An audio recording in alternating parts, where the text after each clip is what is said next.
Chapter 9. Joe Morgan's Cheque. Christine had gone away for a holiday, and Andrew felt lonely without her. The weather was hot and tiring, and life seemed dull. Then one day, Watkins sent a message, asking him to call at his office. The manager of the coal mines greeted him in a friendly manner. "Listen, Doctor," he said. "Emlyn and a number of the miners want me to hire you as one of the company's doctors." Andrew looked at him in surprise.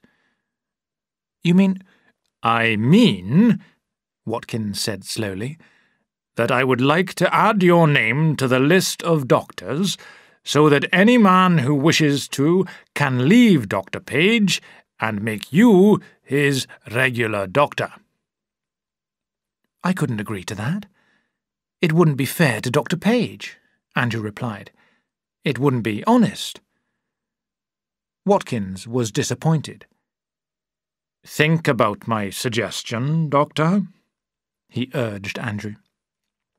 "It's no use. I couldn't do it," he said firmly, though sadly. Wishing that he had never been offered this opportunity to improve his position, Andrew tried to take his mind off the matter by going to see Denny. But, to his disappointment, he found that Denny had been drinking and could neither behave nor talk sensibly. Andrew put him to bed and left. The next morning, after surgery, he went back to Denny's house to see how he was.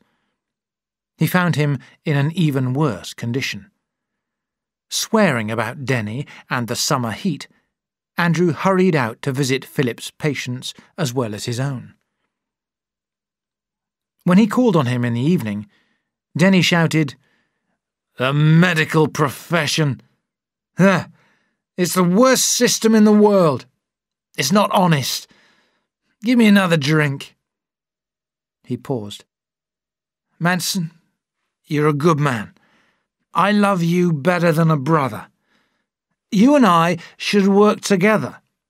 We'd soon change the whole of this profession." Denny nearly fell over, and Andrew put him to bed for the second time. For the rest of that week, he did all Denny's work. Then, on Sunday, Denny was quite well again. "I understand that you've been doing my work for me, Manson," he said in a cold voice. His manner was so cold that Andrew left the house at once in anger. "He behaves as if he has generously allowed me to do his work," Andrew said to himself. But his anger soon left him. He was fond of Philip and respected his honesty and skill as a doctor. When Andrew reached home, Miss Page shouted at him, "Is that you, Doctor? Dr. Manson? I want you!" "What's the matter, Miss Page?" he answered with annoyance. She came up to him. "What? You may well ask.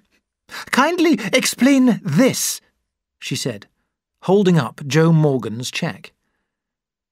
Raising his head, Andrew saw Reese standing behind Miss Page. "Yes, you have reason to be surprised," Miss Page continued. "Perhaps you will explain why you paid this money into your bank account instead of into Dr. Page's?" Andrew felt hot with anger. "It's my money. Joe Morgan gave it to me as a present." "A present? It's easy to say that, now that he's abroad." "Write and ask him if you doubt my word." "I do doubt your word. You are trying to take over Dr. Page's practice. This shows the kind of man that you are. You consider only your own interests." Andrew moved towards them, his eyes on Reese. "Miss Page," he said, "unless you take those words back within 2 minutes, I shall bring an action against you in a court of law. And I shall punish your bank manager in a way that he has never been punished before." I only did my duty," the bank manager said weakly. "I'm waiting, Miss Page," Andrew warned her. She realised that she had said too much. I'm sorry." Andrew took a quick, deep breath. "Miss Page, there is something that I want to tell you.